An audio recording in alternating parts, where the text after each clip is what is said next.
कोल्हापूर महानगरपालिकेच्या अनेक उद्यानांची दुरावस्था झाली आहे। उद्यानांच्या देखभालीसाठी माळी आणि कर्मचाऱ्यांची संख्या कमी असल्यानं पावसाळ्यात वाढलेलं गवतही काढलं जात नाही। फुलं आणि शोभेच्या झाडांची छाटणी केली नसल्यानं ही झाडं वेडीवाकडी वाढतायत। रंकाळा चौपाटी उद्यानात गवत वाढल्यानं सरपटणाऱ्या प्राण्यांचा वावर वाढला असून बागेत फिरायला येणाऱ्या नागरिकांसाठी ते धोकादायक ठरू शकतं।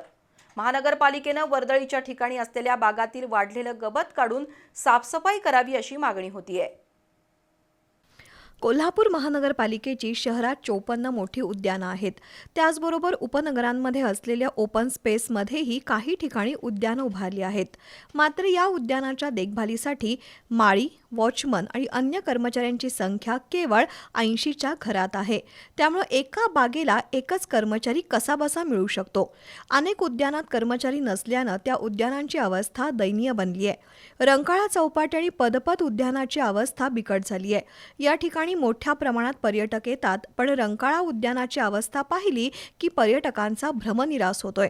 शालिनी पॅलेस समोर असलेल्या चौपाटी उद्यानात लॉनमध्ये बेसुमार गवत वाढलं असून त्यामध्ये सरपटणाऱ्या प्राण्यांचा वावर असण्याची शक्यता आहे।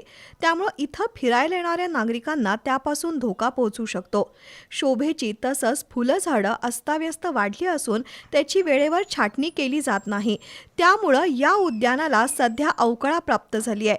इथल्या ओपन जिमच्या उपकरणांभोवती सुद्धा मोठ्या प्रमाणात गवत वाढलंय। शिवाय वॉकिंग ट्रॅकची स्वच्छता केली नसल्यानं त्याला शेवाळ धरलंय, त्यावरून घसरून पडण्याची शक्यता निर्माण झाली आहे। उद्यानातील सिमेंटचे बाक मोडले असून बसायला जागाही राहिलेली नाही। खुरटी, झाडं, झुडपं मोठ्या प्रमाणात वाढली असून ठिकठिकाणी कचरा साचलाय। या उद्यानात उभारलेल्या जनावरांच्या प्रतिकृतींचीही मोडतोड झाली आहे।